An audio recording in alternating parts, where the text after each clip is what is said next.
explaining Zionism, first of all, I have to say that there is nothing complicated about the situation. It's brutal, it's barbaric, it's monstrous at this point, it's beyond anything that we can imagine, but there is nothing complicated about it. People think that there is some conflict. There is no conflict.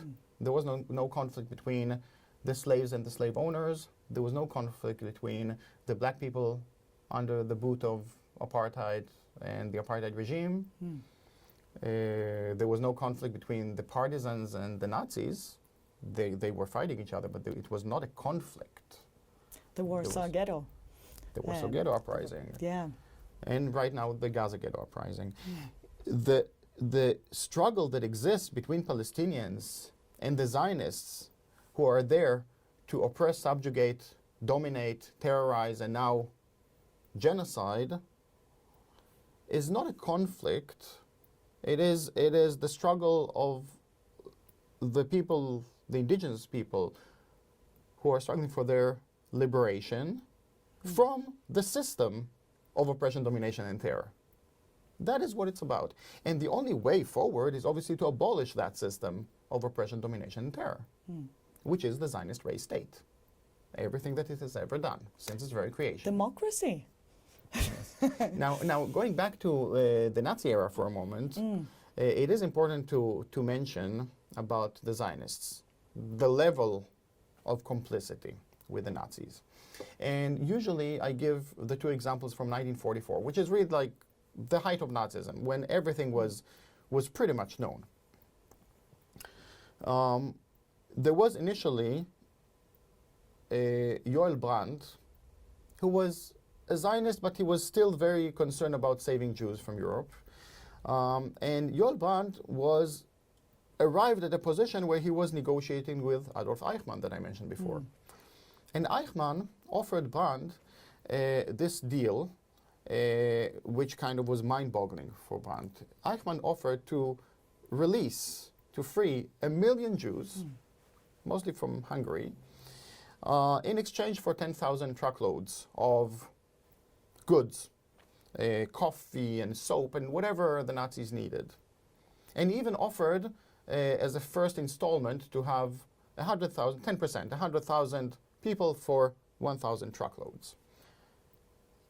Brandt was kind of struck by that, but he understood that this was an amazing opportunity to free so many people.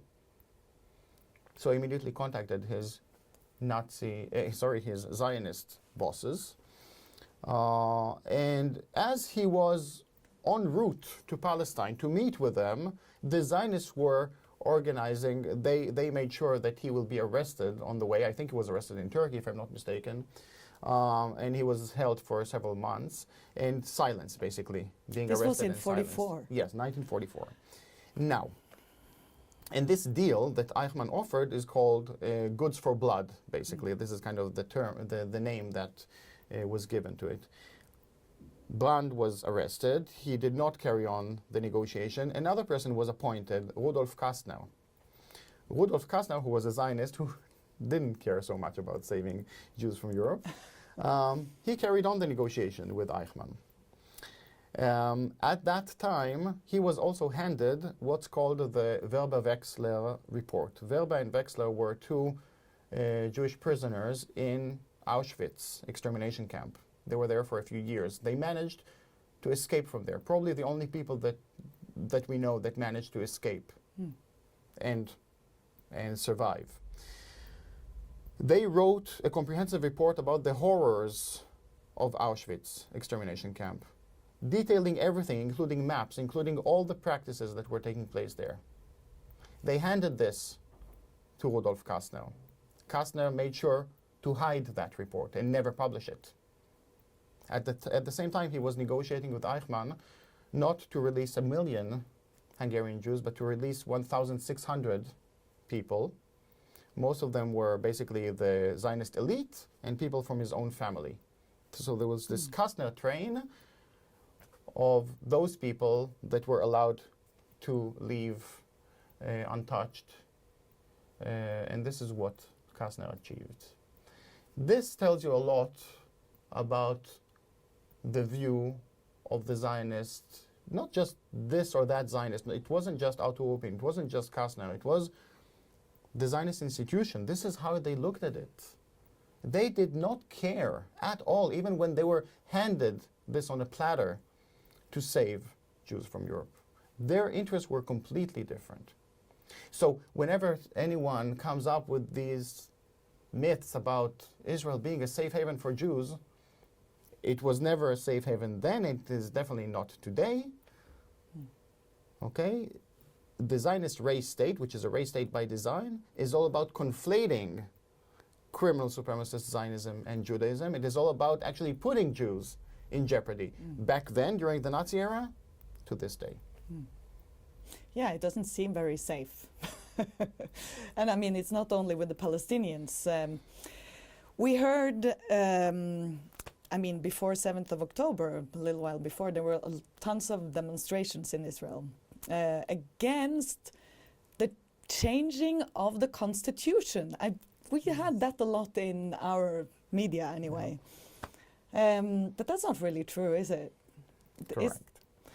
So it was, what was it, the demonstrations against the judicial overhaul or something like that they called it. And yes, as you mentioned, they say that they were fighting about the change of the constitution or something like that. So we have to be very clear. There is no constitution in the race state, and there can never be a constitution in the Zionist race state. Not only that, there can never be anything that has an iota of democracy, that has even the semblance of democracy. There can never be anything that resembles equality or the rights of minorities or multiculturalism in the Zionist race state. Because it is built from the grounds up as an apartheid state for one and only one type of people. Remember that Zionism is all about creating a place for us and only for us.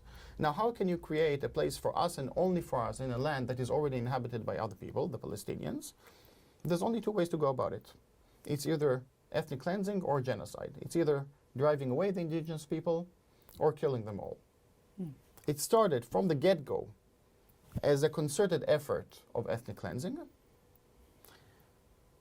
but they haven't managed to get rid of everyone. They haven't managed to drive away everyone from that land. So immediately during the establishment of the Zionist state, immediately after they drove away as many Palestinians as they could, they had to make sure that by law, that state, everything, the very foundation of that state will make sure that those who were expelled will never be allowed to come back. And those who remain, because they didn't manage to expel everyone, will never ever be allowed to have equal standing.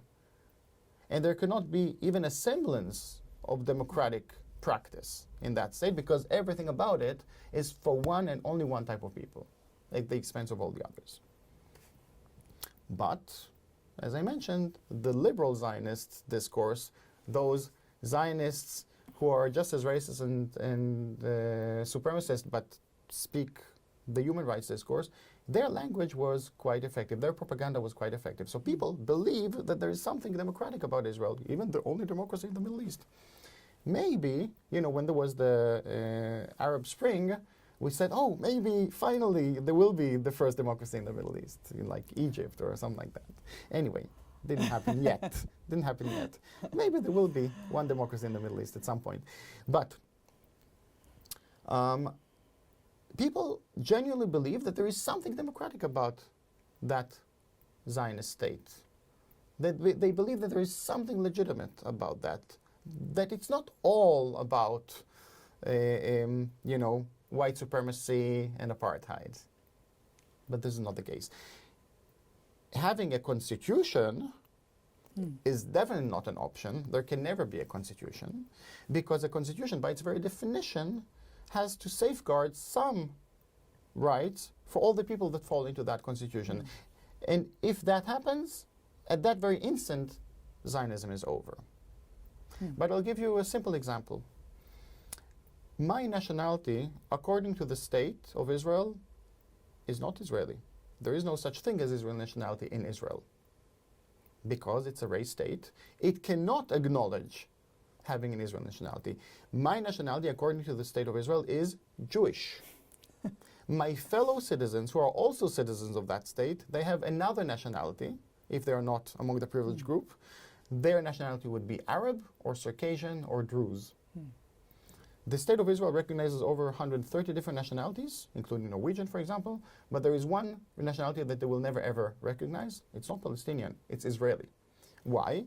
For the same reason as they don't have a constitution. If there was an Israeli nationality in Israel, it means that every single law that they wrote, from the very first law, that is all about making that distinction between the privileged folks and the underprivileged folks, the privileged folks are defined by law as those having a Jewish nationality. This is how we are defined in the law.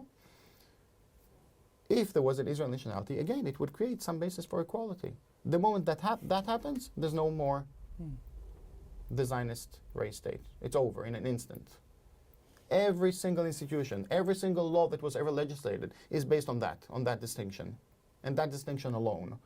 This is the most important thing in the law book. The most important thing in the records is whether one's nationality is Jewish or not Jewish.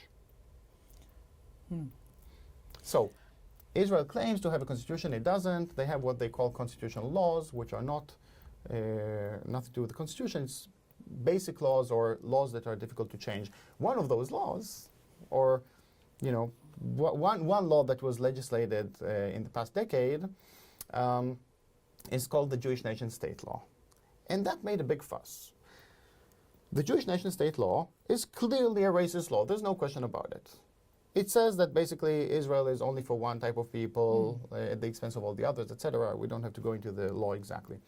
The only problem is that even though it made a big fuss, that law didn't change anything in the law book. Everything was already there in the law book to begin with.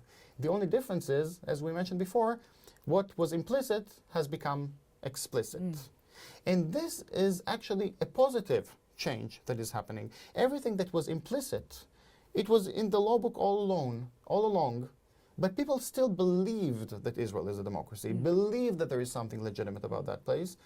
Then comes the Jewish Nation-State Law and pulls the rug from under the feet of those who believe that there is some element of democracy. The same happens today with the genocide and what this shows us, what this shows the rest of the world about Zionism. If anyone thought that there was something legitimate about the Zionist state before 7 October, no one can justify anything that the Zionist state is about today. Also, talking about that, because when people talked about the democracy, it's obviously not the occupied areas. I mean, if they were supposed to have a democracy and you occupy someone, then they would have to give voters. That was like the obvious part for me to say that it wasn't a democracy.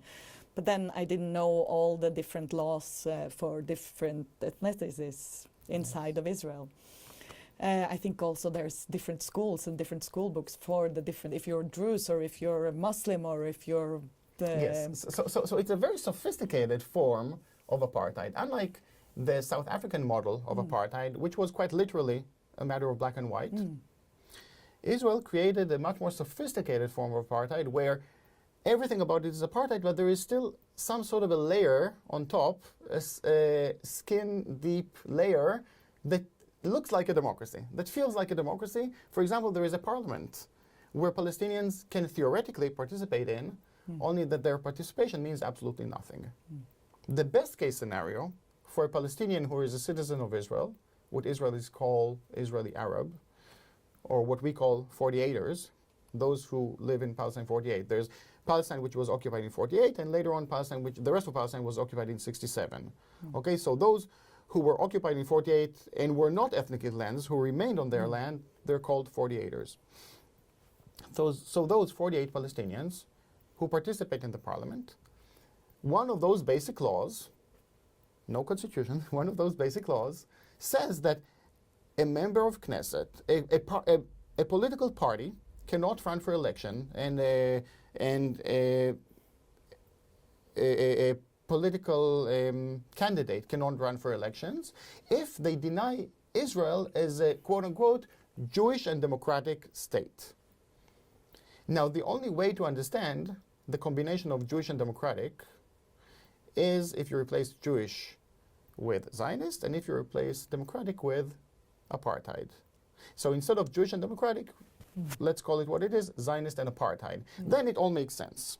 Now, it's not just me saying it, it's the Israeli Supreme Court, the main vehicle of apartheid. They have said it because at some point, some Israeli Jews, among the privileged group, went to the court and said, we don't like having a Jewish nationality in our ID. We're not happy with that. Also, they're not religious. They just want to have an Israeli nationality. What's the problem with that?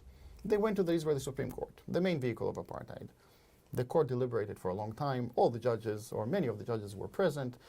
After much deliberation, they said very clearly, we cannot acknowledge having an Israeli nationality in Israel because that would undermine the very character of the State of Israel. That would create a basis of equality, a basis that is not all about that supremacy. When that same court deliberated about the interpretation of that law that I mentioned, that you cannot run for elections if you deny Israel as a Jewish and democratic state, when they deliberated about that, they had to interpret it. And their interpretation was that a Jewish state means a state with a Jewish majority. And if you deny a Jewish majority in that state, you deny Israel as a Jewish and democratic state. So this is the concept, even among those people of the Supreme Court, of what does that mean. So you cannot even run for elections if you actually demand full equality, if you actually demand real democracy or any aspect of democracy. You need to say yes to a Zionist apartheid state in order to be allowed to run for elections, Yes. or to be kind of accepted in society. Correct. And that is why I say that the best case scenario, if you run for elections, if you're a 48er Palestinian citizen of Israel who runs for election, the best case scenario is that you will act as a fig leaf for apartheid. Yeah. And speak in this institute with this modern Nazi flag behind you, the Zionist flag, okay, and lend legitimacy to that institution that is all an apartheid institution. This is the best case scenario. Most of those Palestinian citizens of Israel who run for elections are actually not even that. They're all about opportunism and so on. Actually, the one who is the most vocal or the most honest about that, okay, I will try to gain as much as I can from the system, forget about lending it legitimacy, I will try to gain as much as I can from that system, he's collaborating with a coalition, with the Likud party. And he is right in his argument to say, what is your argument with me? I am getting much more from my voters than the others. So the more you collaborate with the system, the more you get from the system, of course. But the condition is that you will collaborate with the system, that you lend legitimacy to that system.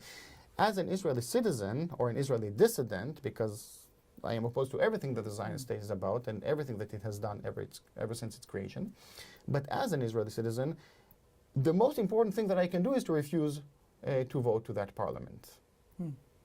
More than anything else. To refuse to lend any and all legitimacy to that parliament, because lending legitimacy to that parliament again promotes this idea as if there is something legitimate, as if there is an iota of democracy in that place that is fundamentally anti-democratic. I say that, you know, that quote-unquote Jewish and democratic state of Israel is just as democratic, this is no exaggeration, it is just as democratic as the People's Democratic Republic of North Korea, which also claims to have democracy in its name. Yeah. But no one in their right mind looks at North Korea and claims that there is democracy there. Some people around the world still look at Israel and claim that there is an aspect of democracy, but it is just as democratic. So it is just as laughable to talk about quote-unquote Israeli democracy, which is everything that you will read on Haaretz newspaper, for example, the liberal Zionist newspaper, the main tool of Zionist propaganda. If you read all this liberal Zionist propaganda, like Haaretz, they will talk about the Israeli left, Israeli democracy, fighting for democracy, the struggle for Israeli democracy, all of that. When they talk about the occupation, they will only talk about the minor occupation of 1967. They will never talk about the actual occupation and apartheid and ethnic cleansing and now genocide throughout the land, etc. So we have to be very critical of that type of discourse, which is very dangerous because this type of discourse is all about lending legitimacy to something that is fundamentally illegitimate.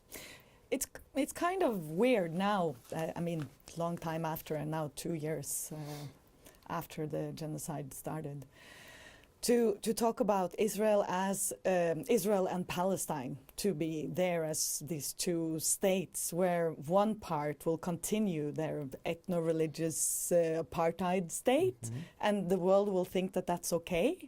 And then we create this, well, obviously what they tried was a Bantu state, basically, that Norway was very helpful with. But that was the attempt, the creation. And if there is to be a Palestinian state, the way it looks now, it will be like that. They will not have their own army, they will not have full sovereignty, and so on. But it's just mind-boggling to think that. I mean, when we talk about South Africa, it's not like we would then create this tiny little white state that they would have, where they could continue to have white supremacy and some black people working for them. No, the apartheid state needs to go. We need a society that is equal for all, and not a difference in rights or a difference in thought of value of human beings, which should not be in a modern world. It shouldn't exist, for sure. Exactly. So the first time that I spoke in Oslo over a decade ago, I started by saying that I'm very happy that I speak in Oslo, and I hope that this will be a first step in overcoming everything that was done since the Oslo Accords, all the horrible things that were done since the Oslo Accords due to it, and trying to rectify all of that. The Oslo Accords and the whole discussion, the two-state discourse, now more recently the so-called recognition of the so-called Palestinian state, these are all very dangerous acts. All of these are there to create a Bantustan state, what I call the state of Abbas, the state of Mahmoud Abbas, who is Israel's proxy regime in the West Bank. There is no distinction. There's no difference between Netanyahu and Abbas in everything that they do. The so-called Palestinian so-called authority serves Israel in every possible way.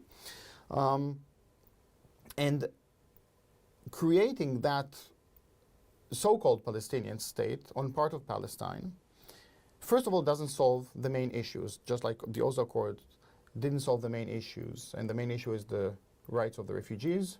Over half of all Palestinians are actually in forced exile for the past 8 decades, for one and only one reason, because they were born into the wrong ethnicity. They were not born into my racial ethnic background, they were born into another, and for that and only that reason, they cannot go back home, they and their descendants. That's the most important thing. And besides, the Oslo Accords also don't solve any of the other issues. But also today, when we talk about the so-called recognition of the so-called Palestinian state, there is a Palestinian state. From the river to the sea, there is a Palestinian state. If you're racist, you call it Israel, but it's the same place.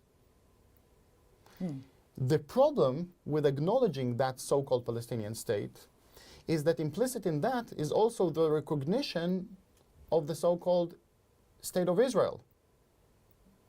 That criminal, supremacist, apartheid, and now genocidal entity that has no legitimacy whatsoever, even legally and morally, it should never have been admitted to the UN because it never lived up to its own legal obligations. And also the UN was in no position to partition the land in the first place. But also there is no reason not to kick it out tomorrow. At least as was done to apartheid South Africa at the time. In 1974, apartheid South Africa was kicked out of the General Assembly. And the US doesn't have a veto power there. No.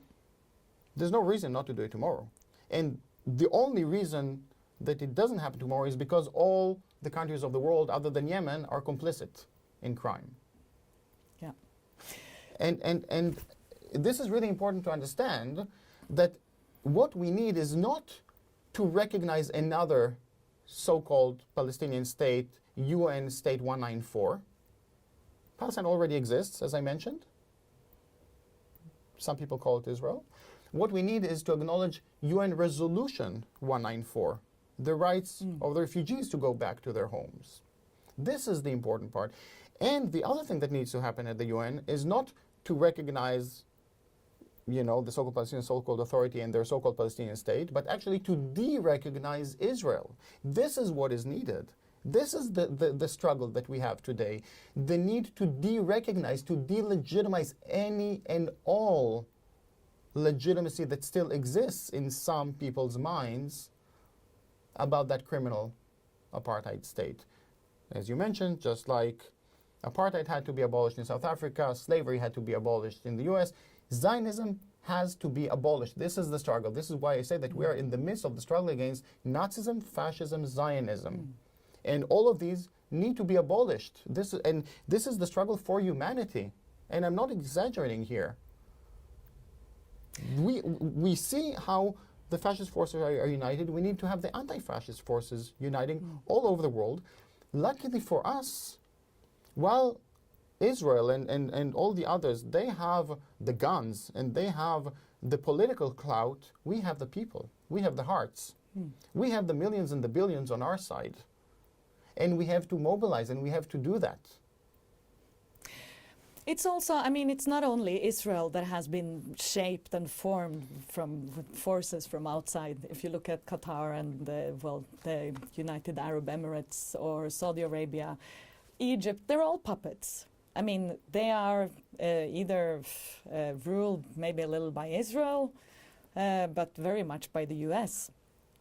So all of this region has been shaped to fit white supremacy, I guess, colonialism. This was the British, and it's just been taken over.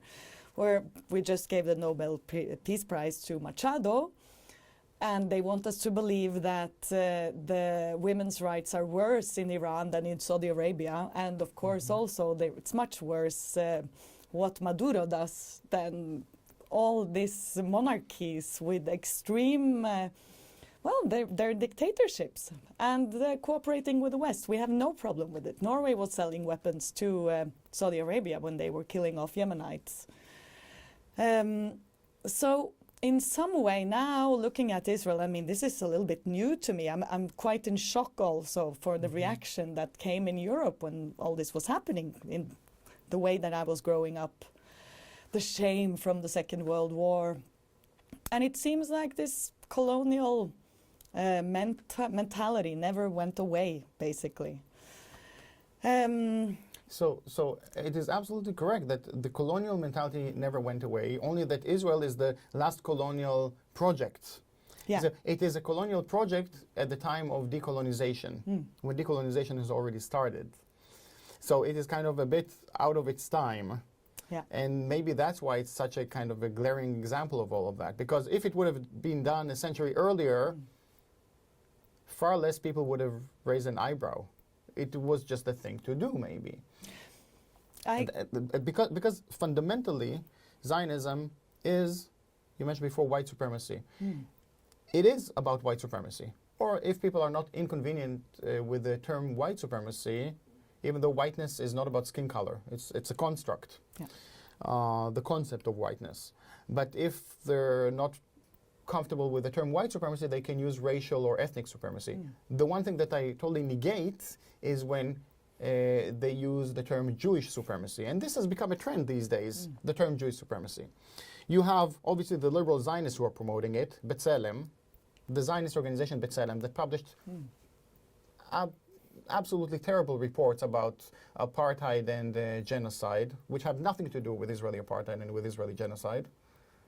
Okay, you can just take these reports and throw it to the garbage immediately. Also, other horrible reports about apartheid are the Human Rights Watch report and the others, but the good ones about apartheid are by the UN report on apartheid by Thiele and Falk, the Amnesty report, and Al-Haq report.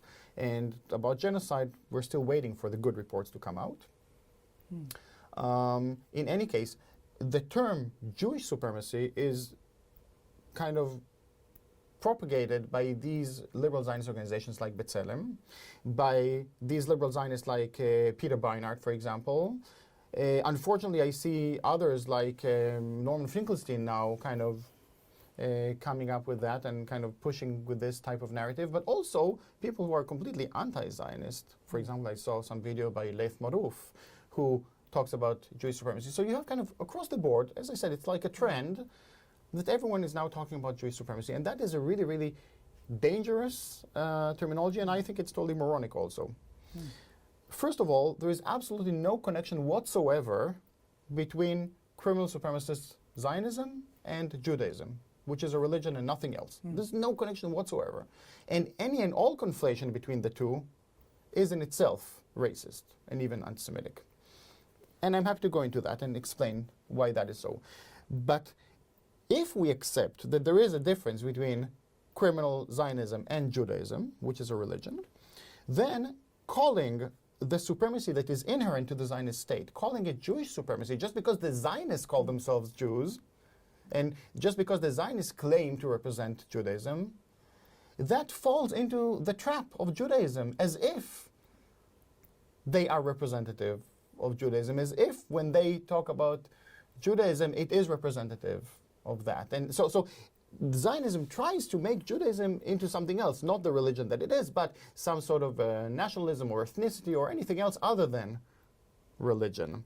And when you call the supremacy, the white supremacy of Zionism and the Zionist race state, if you call it Jewish supremacy, you basically lend legitimacy to that lie at the heart of Zionism.